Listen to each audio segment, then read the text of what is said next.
Właśnie wymeldowaliśmy się z hotelu, tak w zasadzie to dzień dobry. Jeżeli czekaliście na jakiś odcinek z Singapuru, to my też chcieliśmy go nagrać. Dostałam zapalenia pęcherza, nie byliśmy w stanie nic zobaczyć, z czego bardzo ubolewam. Mamy godzinę 6:53 i musimy się zbierać, bo dojazd na lotnisko zajmie nam dobrą godzinę, jeżeli nic nie popieprze w nawigowaniu.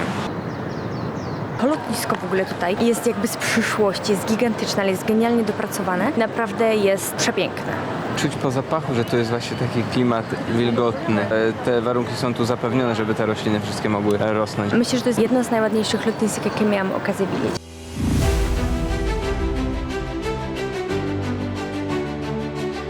Plan na Australię zrodził się w trakcie podróży. Nie wiedzieliśmy, czego się spodziewać, ale jedno było pewne. Przed nami zupełnie coś nowego. Australia przywitała nas wszystkim naraz. Wielkimi miastami, dziką przyrodą, zwierzętami, których nie zobaczycie nigdzie indziej i widokami, które naprawdę zapierają dech. Ale zacznijmy od początku. Witajcie z Australii. Właśnie wstaliśmy. Zobaczmy, jaką mamy pogodę.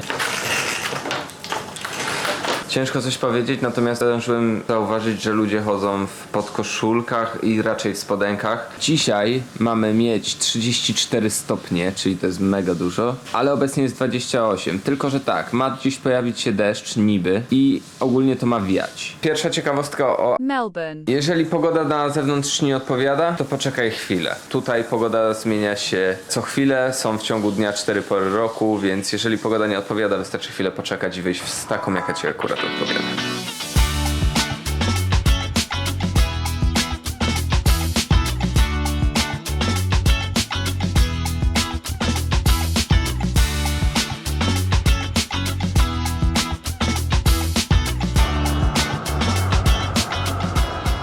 Właśnie znajdujemy się przed Flinders Street Station i jest to dworzec, który jest najpopularniejszy chyba w całej Australii. Jest to najbardziej ruchliwy terminal na półkuli południowej. Dziennie przewija się tu 110 000 osób i 1500 pociągów. Przy wejściu znajduje się 13 zegarów i każdy z tych zegarów pokazuje czas odjazdu na danym peronie. Nie na danym peronie, moi drodzy, tylko, uwaga, wskazują różne odjazdy pociągów na każdej linii podmiejskiej. To nie znaczy Więc to samo?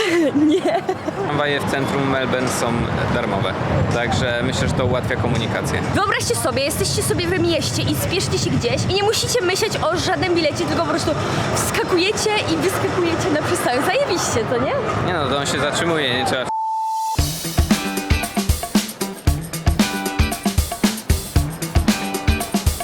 Właśnie weszliśmy na Melbourne Laneways. Są takie bardzo wąziutkie uliczki, w których tętni życie. Jest dużo piekarni, kawiarni. W ogóle nie wiem, czy wiecie, ale Melbourne słynie z kawy. Jak możecie zauważyć po mojej lewej i prawej stronie, wszędzie są kawiarenki, jakieś miejsca z jedzeniem i oczywiście bardzo pachnie. Will I be famous? Jest! Australia nie ma swojego typowego jedzenia, że raczej są to właśnie mieszaniny jakichś tam głównych dań, takich typowych dań dla danych krajów po prostu z całego świata tak naprawdę. Zapomnieliśmy, ty musisz dziś iść do szpitala. O, idziemy przedstawić służbę zdrowia w Australii. Naszym głównym celem jest po prostu zrozumienie, dlaczego Melbourne zajmuje aż tak wysokie miejsca od kilku lat na listach najlepszych miejsc do życia. Właśnie dotarliśmy do kolejnych uliczek z muralami. W ogóle nie wiem, czy wiecie, ale w Melbourne bardzo ceni się sztukę i jest tutaj po prostu bardzo dużo teatrów, muzeów, jakichś filharmonii i w ogóle wszystkiego oni bardzo celebrują życie artystyczne. Więc mamy kolejne murale. Chodźmy je zobaczyć.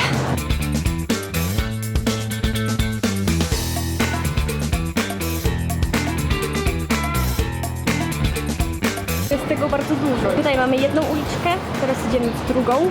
Ale muszę. Tak jest. Ma to swój klimat, nie? Tak, bo przez te graffiti i przez to, że tu jest tak ciasno i wąsko i jest też te krawężniki od farby pobrudzone, to ma się wrażenie, że to jest takie brudne. Ale jak się przyjrzy człowiek, to wcale jednak tu nie ma syfu, nie ma śmieci i jest tu czysto. Tylko wygląda na taki niby syf, nie? Mi przeszkadza jak na razie jedna rzecz, znaczy przeszkadza, brakuje mi jednej rzeczy. Mi brakuje kultu flagi. Chciałbym graffiti Tak, z flagą tak, albo tak. więcej tych flag. Jak na razie widzieliśmy Stanach tylko na raz pewno. wywieszoną flagę Australii na jakimś, chyba to było na dworcu właśnie u góry. I jak na razie nie widziałem więcej tej flagi, a bardzo chciałbym sobie ją zobaczyć.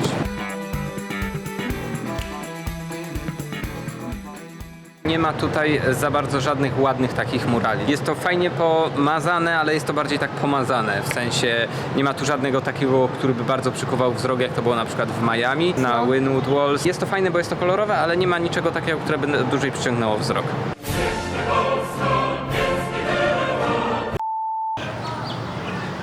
Przybliżę wam historię kapitana Jamesa Cooka.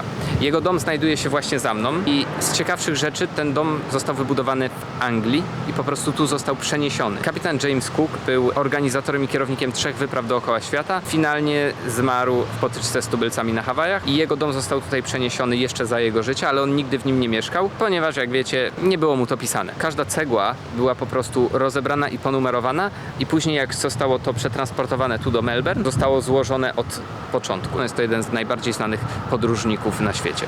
Jak mam być szczery, nigdy wcześniej o nim nie słyszałem. Dlatego podróże kształcą.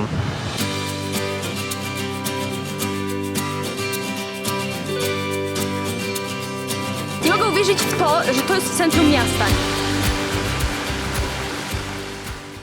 Mayday, mamy problem. Okazało się, że nie uda mi się przyjąć kolejnej dawki szczepionki na wściekliznę, bo ubezpieczyciel nie umówił spotkania. Ale na szczęście udało mi się przyjąć kolejnego dnia.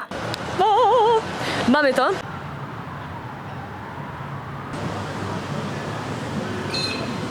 Właśnie sobie spacerujemy po Melbourne. Budynki po naszej lewej stronie wyglądają troszkę jakbyśmy byli w Stanach, natomiast po prawej dostrzegliśmy bloki z wielkiej płyty, czyli tak zwane blokowiska, jakie możemy zobaczyć w Hucie na przykład i w innych krajach postkomunistycznych. Nie sądziłem, że spotkam tutaj jednak budynki, kurcze, z Związku Radzieckiego, nie? Jest to w ogóle takie typowe osiedle. Jest parę tych bloków, klatki schodowe, jest park taki typowo do zabawy. Jest tak jak w Nowej Hucie troszkę. Kolejna śmieszna rzecz jest taka, że jak się naciska takie właśnie światła podczas oczekiwania, żeby się włączyło, to ten sygnał dźwiękowy jest taki jak w Kapitan Bomba, po prostu jakby jak ktoś laserami strzelał.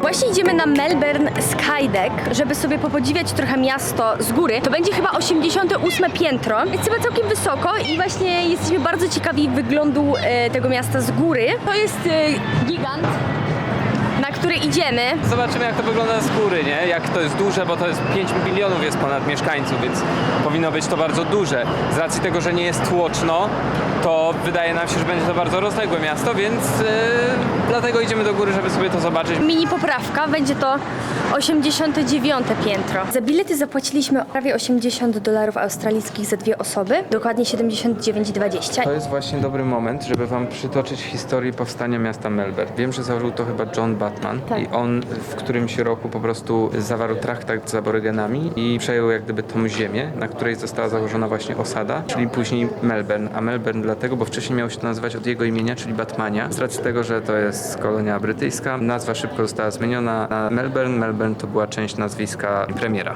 Tak wygląda plan miasta.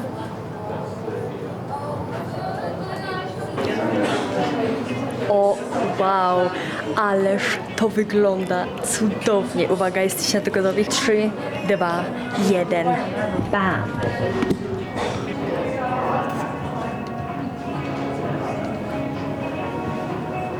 Wow, ile łódek.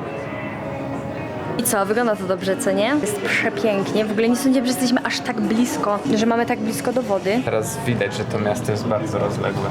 Jest gigantyczne. Tak, bo w każdą stronę, którą nie spojrzymy, to jednak jest bardzo duży obszar. I wiecie, co jest jeszcze ciekawe? Że teoretycznie, jak patrzymy na nie z góry, to jest płaskie.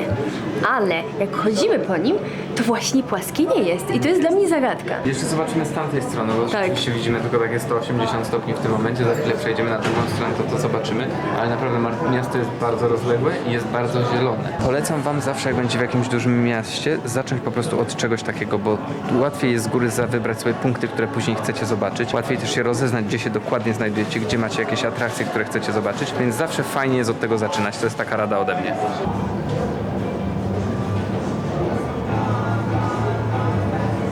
Nie przemyśleliśmy jednej rzeczy, że w sumie mogliśmy z Melbourne do Sydney jechać pociągiem i byśmy chociaż trochę widzieli tej Australii takiej dzikiej. Przed chwilą właśnie na tym telewizorze wyświetliła się możliwość jeszcze cruise'u statkiem do Sydney, więc jest dużo opcji dostania się, nie tylko samolot.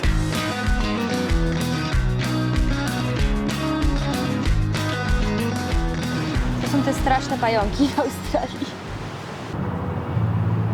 Znajdujemy się właśnie pod pomnikiem upamiętniającym australijskich żołnierzy, którzy walczyli podczas I wojny światowej. Pewnie zadajcie sobie pytanie, z kim Australijczycy walczyli podczas I wojny światowej? Ano, z każdym przeciwnikiem Wielkiej Brytanii, ponieważ oni wtedy należeli do Imperium Brytyjskiego. Ten oto monumentalny pomnik został wybudowany dzięki po prostu mieszkańcom. Ten pomnik przypomina bardzo świątynię. Jest w greckim stylu. Jest w greckim Tak. stylu i jest on na lekkim wzniesieniu, na lekkiej górce, więc jest on niby widoczny z różnych miejsc i z niego też roztacza się fajny widok, więc turyści przychodzą tu też, żeby to zobaczyć, bo wygląda to ciekawie. To jest standardowa procedura.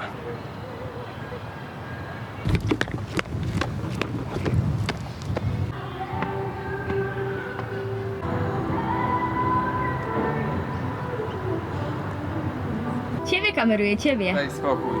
Jak można było wziąć bluzę? Jest 30 stopni. Znajdujemy się już w Botanical Garden i powiem wam szczerze, że ten, który widzieliśmy na Maderze, w ogóle się nie umywa, wiadomo. Tutaj bardzo ładnie, no i bardzo atrakcyjnym jest to, że po prostu to jest w środku miasta. Nie mogę wam przekazać, jak pięknie tutaj wszędzie pachnie. Taką zielenią, naturą. Naprawdę jestem tak pod wrażeniem, bo ja nadal będę wam przypominać, że jesteśmy w mieście, które jest jednym z większych w Australii i tu w ogóle nie czuć żadnego smogu, nic nie śmierdzi, nie ma żadnych przykrych zapachów. Jest tylko zapach natury i to jest tak przepiękne. Uwielbiam. To są stadiony, widzisz? Jak z góry patrzyliśmy z wieżowca, wszędzie były jakieś korty tenisowe. 1, 2, 3, 4, 5, 6, 7, 8, 9, 10, 11, plus tu są jakieś szare. I to jest tylko w jednym małym obszarze. Thank you very Thank much. you. Thank you. Dostaliśmy od pani mapkę. Proszę bardzo.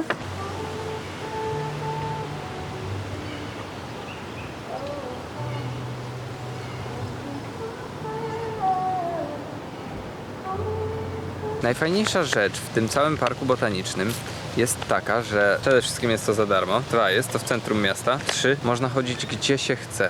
Jeżeli chcecie położyć się na środku tej trawy, na kocu i się poopalać lub pooglądać jakiś ładny widok, to możecie to robić i nie ma problemu, że tam nie ma ławki albo że deptacie tą trawę. Bouncy, bouncy.